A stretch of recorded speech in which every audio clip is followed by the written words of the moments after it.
How much is $1 million exactly? Million, Hoss? Is it one? That many zeros. They're young, they rob banks, and they're known as the Newton Boys. Matthew McConaughey, Ethan Hawke, Skeet Ulrich, and Vincent D'Onofrio star in one of 5 new movies we'll be reviewing this week on Siskel and Ebert. I'm Gene Siskel of the Chicago Tribune. And I'm Roger Ebert of the Chicago Sun-Times. During the Roaring '20s, the Newton gang ran the most successful bank robbery operation in American history, up until the savings and loan frauds of the 1980s, of course. And they were proud to say they did it without killing anyone. The Newton Boys has a cast full of talented names, but it never seems to go anywhere with them. A lot of the scenes have the same tone as this one. Laid back, conversational, curiously muted. None of those are traceable. I suppose I could give you 70 cents on the dollar. 90. 80. And I promise never to tell anybody where they came from. 80 would be good. 85 would be better. We promised never to rob your little bank. That's Matthew McConaughey as Willis Newton and Dwight Yoakam as a member of the gang who's not a brother but does know how to blow up safes with nitroglycerin. And you only get to make one mistake with this. Then they walk around the edge of the crater, and they find a finger or a toe. Well, that's what they bury. 2 other Newton Boys are played here by Vincent D'Onofrio and Ethan Hawke. But they finally let you out? One less. Well, hell, I escaped. And here's the youngest, Skeet Ulrich, who expresses some of their moral concerns. Banks have been dealing dirt to our people since before we was born, little brother, and it's time we dealt some back. Farmers got their money in them banks. Insurance companies. See, all the banks is insured now. And that's who takes the loss, and hell, they're the biggest crooks of them all. We are just little thieves stealing from the big thieves. Juliana Margulies plays McConaughey's girlfriend who worries about the dangerous profession of the man she loves. You have to promise me this was the last bank robbery. Damn right it was the last bank robbery. Because from now on, it's the whole business, and that's it. The Newton Boys was directed by Richard Linklater, a talented director who's Dazed and Confused and Before Sunrise told contemporary stories. This first period film by him obviously takes Bonnie and Clyde as his inspiration and has the same mix of bluegrass music and getaway cars, but the movie is a pale shadow of that classic and another similar film, The Great Northfield, Minnesota Raid. He doesn't do a very good job of making the characters stand out from each other as individuals, and the meandering pace is a problem. The movie's most entertaining footage is at the end, where we see video of Johnny Carson interviewing one of the real Newton Boys. That is worth sticking around for, and I enjoyed the film more than you did. No, it is not as good as Bonnie and Clyde. Of course, you and I are not going to see a film this year as good as Bonnie and Clyde. Probably not, no. And you're right to recommend the Great Northfield, Minnesota Raid, one of my favorite contemporary sort of dirty westerns. I like that film very much. But I did get involved here because of the spirit of a group. You're right, it doesn't break out the individual characters that much, but I liked the group enterprise, and I liked being taken through this classic American myth, which is, of course, that we're robbing from the robbers. We're not robbing from the people. Yeah, in other words, the insurance companies are going to pay for it anyway. The banks lie about how much was stolen. Exactly. That's all good, but I just felt the energy level and the dramatic interest could have been pumped Well, I up. thought the energy, I mean, I didn't want it to have more action in a way. I liked the quieter moments there. I enjoyed the picture marginally. Okay, our next film is Meet the Deedles. And boy, is this an annoying experience, to the point that from now on, possibly for the rest of my life, I may have a negative physical reaction to hearing the word, well, it's the title word in the film. Deedles? Oh, Roger, don't. Now he knows he can control me, so he's going to start liking this picture. Deedles, Deedles. Stop it, Roger. Who or what are the Deedles? Ooh, I said it. A couple of jerky surfing brothers who are sent to a camp near Yellowstone Park to toughen them up, but the camp has closed and they are mistaken for new park rangers, which means they are in way over their stupid heads. Steve Van Wormer and Paul Walker play the brothers. But bro, I can't forage for food. I can barely handle a salad bar. Oh, chill, Phil. It's not so bad. We got a fire, a tent, bathrooms and showers close by. It could be worse. Way worse. How could this possibly be any worse, you kook? It could be raining. Nothing's worse than being outside in the rain.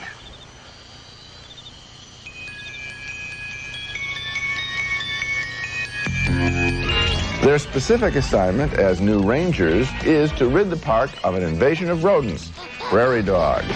A bad guy, a megalomaniac played by who else? Dennis Hopper, wants to use the prairie dogs to control precious parkland for his own economic purposes. Mr. Crab, get over to Yellowstone, watch for those experts. And above all, keep them away from my tunnel. Also threatened by Hopper and by the incompetent Deedles is the guys who are known as Old Faithful. Could the Deedles screw up so badly as to end its regular eruptions? While we wait for that joke to play out, the gags elsewhere are pathetic, including eating worms.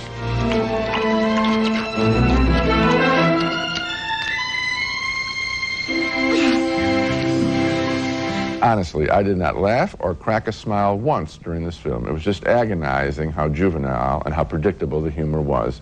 Giving Meet the Deedles a thumbs down is not just a movie review, it's a public service. You have been warned. You're a real public servant today, Gene, and Yeah. I think you should get some kind of a medal, or maybe you could even get a gold watch and retire because you've performed such a great... Hey, there you are, yeah. I think this is obviously an attempt to combine Beavis and Butthead with Bill and Ted. Oh. And those movies, you know, I don't have anything in principle against the movie about the two dumbest jerks in the world. Dumb and Dumber was fun. Right, exactly. This movie just doesn't have it. It's simply not funny. That's all there is to it. Go back and see Beavis or Bill and Ted or Dumb and Dumber. You got it. Later in the show, Renee Zellweger in A Price Above Rubies. And coming up next, Kenneth Branagh, Madeline Stowe, and William Hurt are swept up in a tangle of love, deceit, and murder in The Proposition. Did you kill him? Oh my God, you think I did it? You'll never forget her sense of wonder, her dream of adventure. Ariel! You'll never forget the first time you experienced the magic. Now, Disney's masterpiece, The Little Mermaid, is coming once again to video. Isn't this great? Spectacular! But if you think it's going to be around forever, I gotta go! forget it. Disney's classic, The Little Mermaid, rated G. Own it Tuesday, March 31st. Don't let this one get away. I prefer the term impregnate, but yes, you would serve as Mr. Barrett's surrogate. Oh, good God, you are serious. Yes. But in the interest of accuracy, we would like to employ your services, and you would be generously compensated for your efforts. Robert Loggia plays a rich man's agent there, interviewing a young job applicant who is shocked to find out that the job consists of impregnating the boss's wife. Both the millionaire and his wife desperately want a baby, and since he's sterile, this is the method they've chosen. And that's the setup for The Proposition, a very complicated and very ludicrous melodrama with a cast that's much too good for it. That night, the young man, played by Neil Patrick Harris, drives out to the Boston estate of the millionaire, where he's awestruck by the beauty of the wife, played by Madeline Stowe. How lovely. Are these flowers for me? Oh, yeah. Sorry. It's nothing. It's just a scratch. Oh, no, I've cut you. I can't believe it. I'm fine. Oh, I knew I would botch it. And we're not even at the hard part yet. Roger. I did so want everything to go well. I really thought I might be kind of good at this, but now I can see Roger. I'm not cut out for this sort of thing. Her rich husband is played by William Hurt, and complicating the situation is the new priest in the local parish, played by Kenneth Branagh, who turns out to have secrets of his own. What is this? Arthur, don't. Arthur, please. No. Come on, Father. The charade is over. This is about something else. You've deliberately led this conversation up to that name, and I demand to know why. I did not intend to come here this evening and have this conversation, but I do know that you hate your older brother and that he hates you, and I'm intrigued to know... What business is that of yours? I'm his son. And, of course, no movie like this can be complete unless the Catholic priest faces a strong and almost always successful challenge to his vow of chastity. What do you suppose God does on a rainy day? I think she probably catches up on her reading.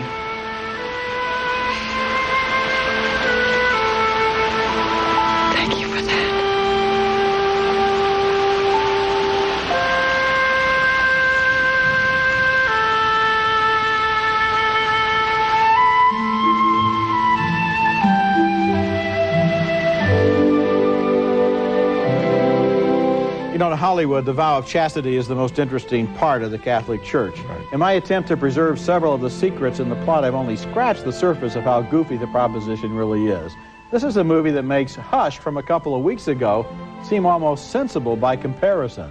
The first-rate cast also includes Blythe Danner as the sinister housekeeper, and you have to wonder what she and Kenneth Branagh and William Hurt and Madeline Stowe were thinking of when they signed on to this goofy stuff. The final scene in the cemetery is supposed to be heartbreaking, but this is the kind of movie even Mel Brooks couldn't satirize because it's already done a complete job on itself. Yeah, both of the things we're asked to accept, what the Branagh character does and the whole setup of impregnating the rich man's wife, they don't work. No. We're scoffing at them throughout the picture. At that fundamental level, it doesn't work. And you know, sometimes I think what happens is somebody big signs on to a project, maybe it was Branagh here, and then other people impressed by his talent sign on along too.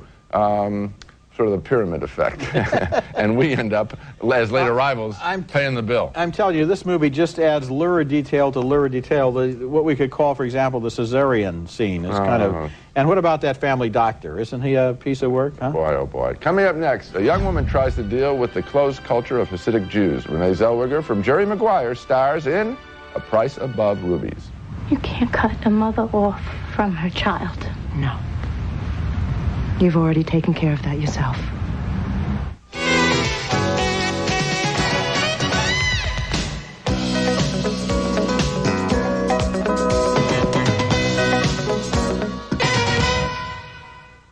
You should be ashamed of yourself, Mr. Kapoor. Mr. Horowitz's previous buyer may have been too old or just too trusting to detect this fake, but he can remember where he bought it from. We have one of two possibilities here, Mr. Kapoor. One, you yourself didn't know it was a fake and unwittingly passed it on. Two, you knew. Either way, you're doing dishonorable business.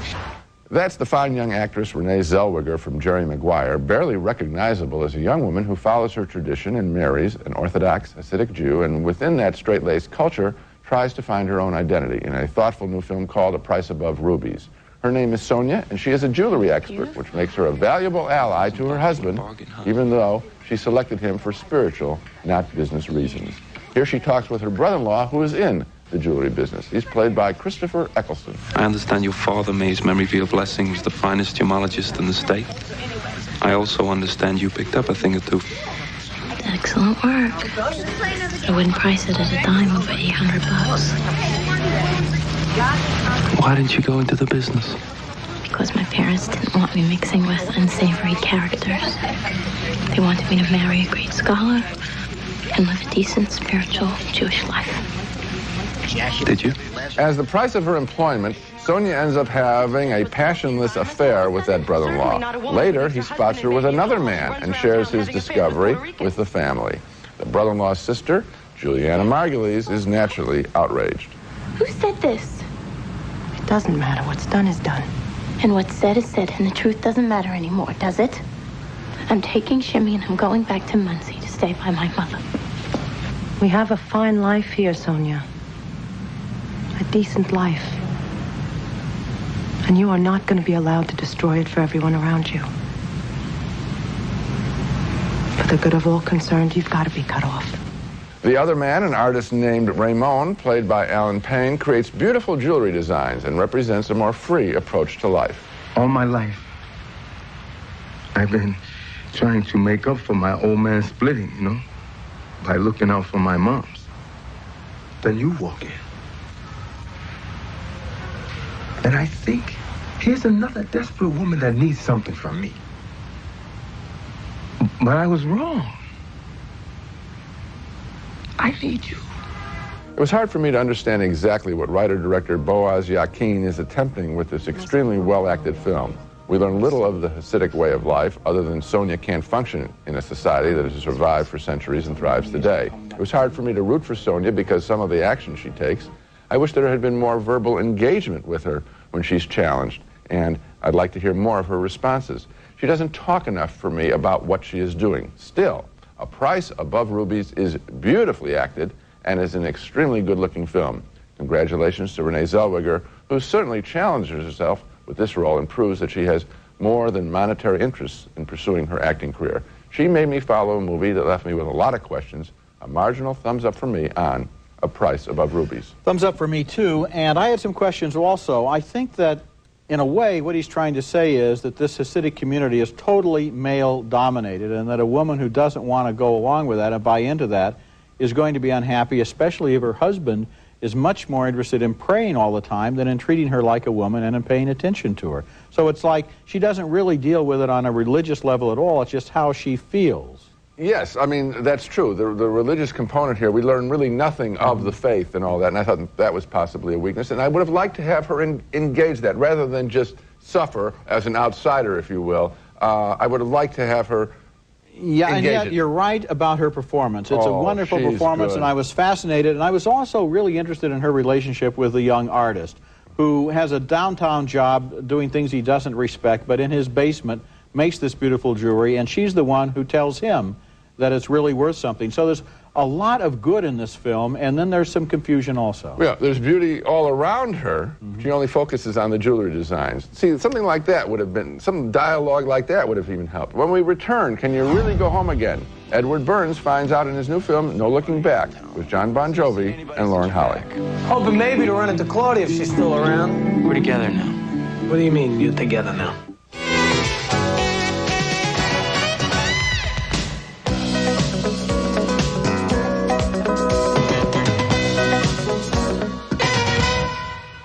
A few years ago with his first film, The Brothers McMullen, and since then he stayed pretty close to home with the same kinds of characters.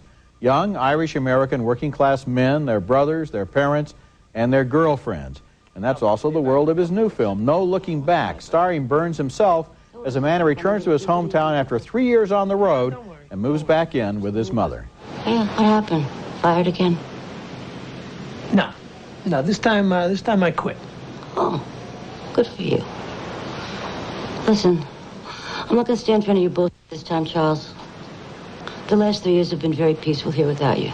Lauren Holly plays Claudia, his ex-girlfriend who works at the local diner. Somehow he expects to be able to waltz right back into her life again. I wanted to come by and say I'm sorry for the way I just took off, when I left. So I'm sorry.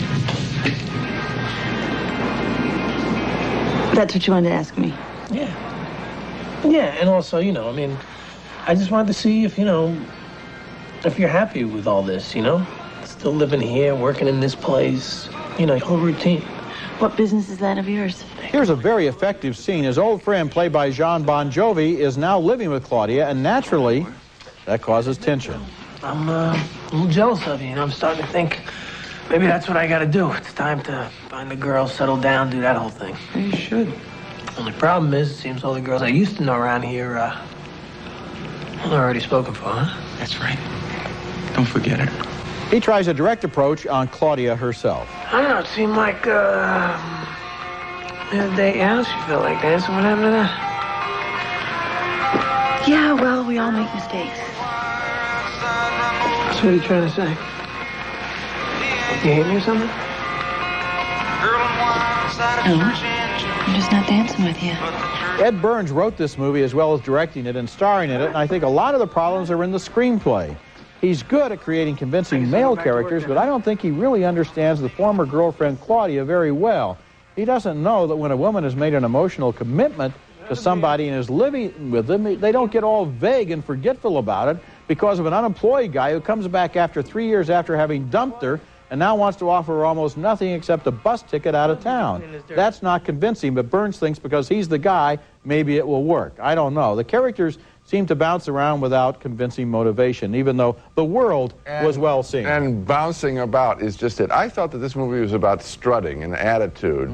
I felt that, gee, all of these actresses, and it's a woman's story more here, and I think that was the difference for him. Gee, they all work out well. They're all on the Stairmaster or something. Because just the whole attitude, it's kind of a punky attitude. But I didn't feel any connection between these characters. No, the emotional payoff wasn't there. But I'll tell you one thing I did notice, and that's John Bon Jovi. This movie, and a couple of weeks ago in The Leading Man. Oh, he can act. He can act, and he's done it in these two movies in a way that I hope a director notices that. Good. When we come back, we'll take another look at the movies we reviewed on this week's show. Movies we reviewed on this show. A split vote on The Newton Boys, the bank robbing film. I enjoyed the energy of the picture and the ensemble cast work. Roger felt that he didn't get to know the individual characters well enough. 2 thumbs down, way down for Meet the Deedles. You have been warned. 2 thumbs down for the wildly overwrought, preposterous film The Proposition that scuttles a good cast. 2 thumbs up, marginally, for A Price Above Rubies, with a wonderful performance by the risk-taking Renee Zellweger. And finally, 2 thumbs down for Edward Burns' No Looking Back. He doesn't write his women characters very well. So, A Price Above Rubies is the one that I think we both like the most. Yeah, but with a lot of problems in that story. It isn't as good as it could have been. Okay, you can hear our reviews on the web at Siskel-Ebert.com. And next week we'll be back with reviews of more new movies, including the big screen version of TV's Lost in Space, starring William Hurt, Mimi Rogers, and Gary Oldman. And also Mercury Rising, a new thriller with Bruce Willis and Alec Baldwin. That'll be next week, and until then, the balcony is closed.